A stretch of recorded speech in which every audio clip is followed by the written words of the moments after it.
Trump's alleged decision to call certain nations asshole countries, including Haiti and Guatemala, during a bipartisan Oval Office conference on immigration reform. It didn't take long for the liberal media to pounce.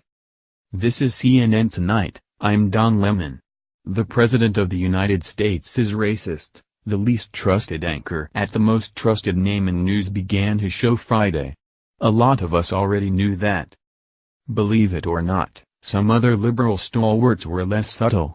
What he said was basically a form of eugenics. A professor on Trump's asshole country's remarks read Vox's headline on the matter.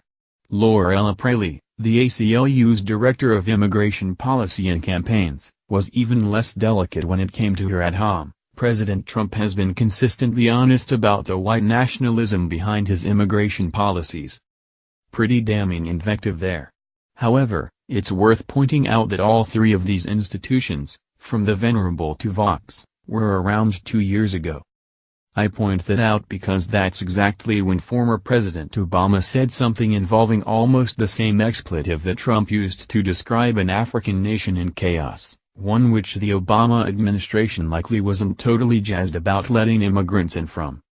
The nation was Libya, which came up during a 2016 interview with The Atlantic. The former president was talking about how the whole thing had gone to pot after Gaddafi had been deposed. So we actually executed this plan as well as I could have expected. We got a UN mandate, we built a coalition, it cost us $1 billion, which, when it comes to military operations, is very cheap, Obama said during the interview. We averted large-scale civilian casualties, we prevented what almost surely would have been a prolonged and bloody civil conflict. And despite all that, Libya is a mess. Mess is the president's diplomatic term. Privately, he calls Libya a show, in part because it's subsequently become an ISIS haven, one that he has already targeted with airstrikes, The Atlantic's Jeffrey Goldberg noted. It became a show, Obama believes, for reasons that had less to do with American incompetence than with the passivity of America's allies and with the obdurate power of tribalism. This isn't to criticize Obama for his choice of words, although his strategy in North African country left something to be desired. Libya, as a polity, was a show, and the president duly acknowledged this fact. This deserves a rare plaudit for our former commander-in-chief. As for what Trump said, we can only ascertain that his remarks involved Haiti, El Salvador and other unspecified African nations. In each of those cases, you may disagree with the expletive. If you are a liberal, you may think this somehow makes Trump a racist. However, at least in the two countries we can identify, you are unlikely to book your next vacation to these feces boroughs, and not without reason. For those attracted to the charm and squalid danger of the Haiti portrayed in Graham Greene's The Comedians, rest assured things have somehow managed to get a lot worse since then. Decades of ruin under the Duvalier family dictatorship and their tontons Makouts turned the Caribbean nation into one of the most indigent and defeated places on earth. Since they were deposed, several earthquakes and a concatenation of corrupt and inept leaders, who one can safely assume managed to skim off no small amount of Skrilla from disaster relief efforts, have made things no better in Haiti. This has predictably led to an upsurge in crime in the country.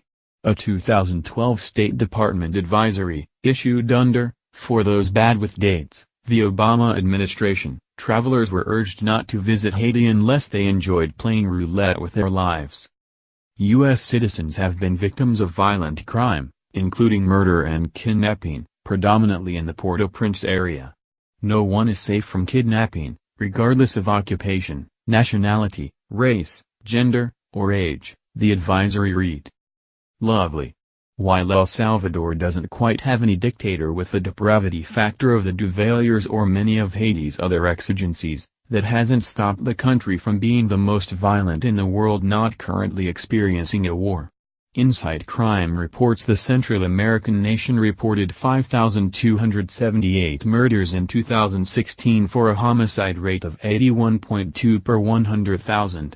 That was actually down from the 104 per 100,000 just a year before. And what's responsible for this? Gangs like MS-13, which have terrorized the populace and cornered the market on human and drug trafficking, extortion and other fun stuff. I'm not quite sure how I feel about presidents calling entire countries assholes. That said, I'm also not too keen on presidents calling entire countries shows.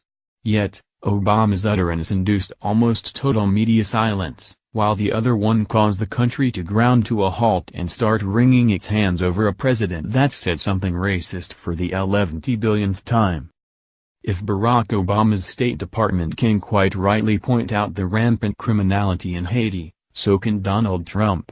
And if Obama can call a country a show, I think asshole isn't exactly too far off when we're dealing with El Salvador and Haiti.